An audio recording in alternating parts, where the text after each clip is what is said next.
네, 지금까지 케이건의 입장에 대해서 세 가지로 소개해드리고 각각에 대해서 성경적 또는 신학적인 비판과 응답을 제시했는데요.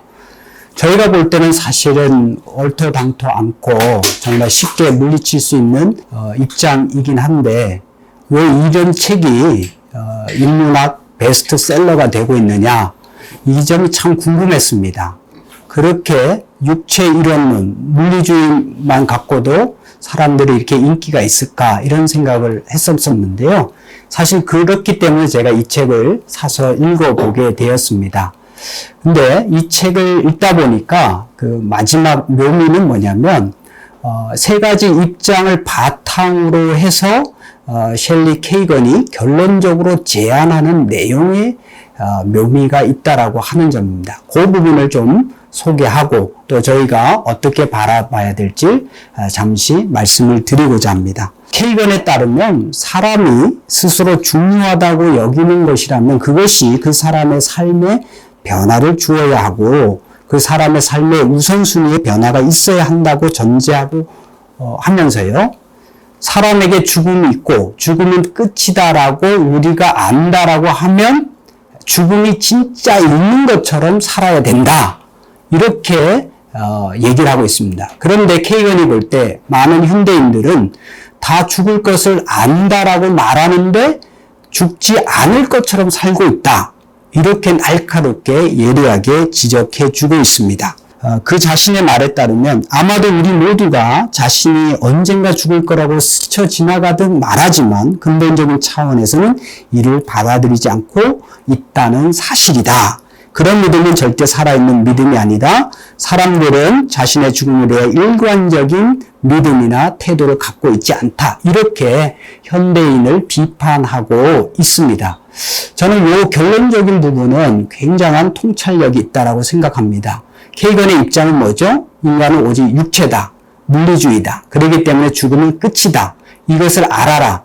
근데 아는 것으로만 그치는 게 아니라 단 한 번뿐인 이 인생을 살기 때문에 그러니까 죽을 것처럼 생각하고 살아라 이거 아닙니까? 그러면서 이제 케이건이 더 제시하는 것은 뭐냐면 이런 겁니다. 정말 나는 한평생 살다가 죽을 건데 그러기 때문에 이 짧은 한 번뿐인 이 인생을 어떻게 살 것이냐? 감사하면서 살아라는 거예요. 단 한 번뿐인 이 인생을 감사하면서 살라. 그리고 신중하게, 조심스럽게, 지혜롭게 살라. 이런 얘기를 하고 있습니다. 단순히 두려움이나 분노를 느끼지 말고 죽음에 대해서 오히려 감사하면서 신중하게 살아라. 이런 얘기를 하고 있습니다. 그래서 제가 볼 때는 이런 결론적인 제안이 많은 사람들에게, 교회를 안 다니는 많은 사람들에게 이 책이 통찰을 주었기 때문에 이 책이 인기가 있는 거 아닌가 이런 생각을 합니다. 근데 제가 생각해 보니까요. 과연 셸리 케이건의 결론적 제안대로 살 수 있는 사람은 몇 명일까 이런 생각을 해봤습니다. 왜냐하면 단 한 번뿐인 이 인생이기 때문에 저 같으면 그냥 대충 살 것 같습니다. 그냥 막 살 것 같습니다. 그리고 그리고 죽지 않으려고 막 버둥버둥 치고 저항할 것 같습니다. 근데 셸리 케이건은 단 한 번뿐인 인생이니까 감사하면서 신중하게 살라. 너무 욕심부리지 말라. 이런 얘기를 하는데 어떻게 보면 좋은 제안이긴 하지만 저는 그렇게 못 살 것 같다는 생각이 들고 셸리 케이건의 제안처럼 살 수 있는 사람은 오직 셸리 케이건 철학자 한 사람뿐이지 않을까 이런 생각이 들었습니다. 여러분은 어떻게 생각하시는지요? 결론적 제안은 참 재미있고 좋은 통찰이지만 그럼에도 불구하고 그 결론은 셸리 케이건의 입장 세 가지에서 자연스럽게 도출될 수 있는 것은 아니다. 저는 이런 생각이 듭니다. 오히려 기독교적인 또는 성경적인 입장에 있을 때에야 오히려 셸리 케이건이 제시한 대로 이 인생을 오히려 감사하면서 신중하고 지혜롭게 살 수 있지 않을까? 저는 이런 생각이 드는데요. 그 부분에 대해서 좀 더 논의하기 전에 다른 책도 한번 소개를 해드리고자 합니다. 그러니까 셸리 케이건의 책은 인간은 육체일 뿐이고 사후세계를 아예 부정하는 책이지만 죽음에 관한 연구가 20세기에 많이 진행되면서 오히려 그 반대의 예들의 책들도 많이 있습니다. 두 가지를 소개해드리면요. 엘리자베스 퀴블러 로스라는 사람의 사후생, 죽음 이후의 삶의 이야기라는 책이 있는데요. 엘리자베스 퀴블러 로스는 신학자가 아닙니다. 이분은 의사예요. 오늘날 죽음학의 대가라고 할 수 있는 의사인데요. 이분은 임종 환자들이 겪는 근사체험 또는 죽음을 체험한 임사체험을 한 2만여 건의 사례를 연구한 후에 죽음은 끝이 아니라 새로운 시작이다 라는 입장의 책을 쓴 게 바로 사후생이라는 책입니다. 오늘날 죽음학이라는 학문의 교과서 같은 책이죠. 또한 알렉산더 이븐이라는 분의 나는 천국을 보았다라는 제목의 책이 있는데요. 이분은 하버드 대학교 신경외과 의사인데 이 사람 자신이 7일 만에 뇌사에서 깨어나서 그래서 이제 자신의 임사체험을 바탕으로 해서 뇌사 이후에도 의식이 계속된다는 점을 뇌과학 이론으로 입증을 하려고 한 책입니다. 이 두 책 외에도 오늘날 많은 책들이 꼭 기독교적이고 신학적인 입장이 아니더라도 죽음 이후에 무언가가 있다라고 얘기하는 입장을, 즉 셸리 케이건 입장하고 정반되는 얘기를 하고 있기 때문에 우리가 학문적으로 논의하는 데 있어서 단순히 죽음 이후에 아무것도 없다가 대세다, 그것이 최종적인 결론이다, 이렇게 볼 필요가 없다라고 하는 것입니다. 그러면 기독교적인 입장에서 우리가 죽음과 그 이후의 삶을 조금 더 생각해 볼 수 있는 책이 있다면 어떤 것일지 소개를 해드리고자 하는데요.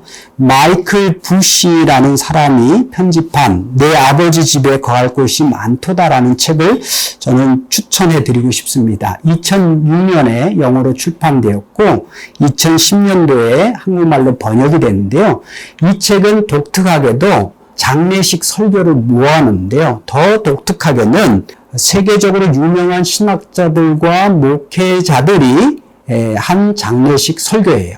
근데 대부분의 경우에는 또 자기의 자녀, 가까운 사람들의 장례를 직접 치르고 설교하면서 했던 설교예요. 세 가지 예를 들어보면요. 첫 번째는 20세기 가장 유명한 신학자가 칼 바르트라고 할 수 있는데요. 정말 대단한 신학자죠. 근데 이 대단한 신학자의 삶에도 아픔이 있다는 것을 저는 이 책을 통해서 알았는데요. 둘째 아들 마티아스 바르트가 1941년 6월 25일 20세의 청년의 나이에 알프스 산맥을 등반하다가 추락사에서 죽었습니다. 그 죽은 아들의 장례를 치르면서 신학자 칼 바르트가 장례식 설교를 한 게 여기 담겨져 있어요. 두 번째는 미국의 가장 위대한 신학자를 우리는 조나단 에드워즈라고 하는데요. 자신의 딸의 남편, 그러니까 사위죠. 사위가 누구냐면 그 유명한 데이비드 브레이너드인데요.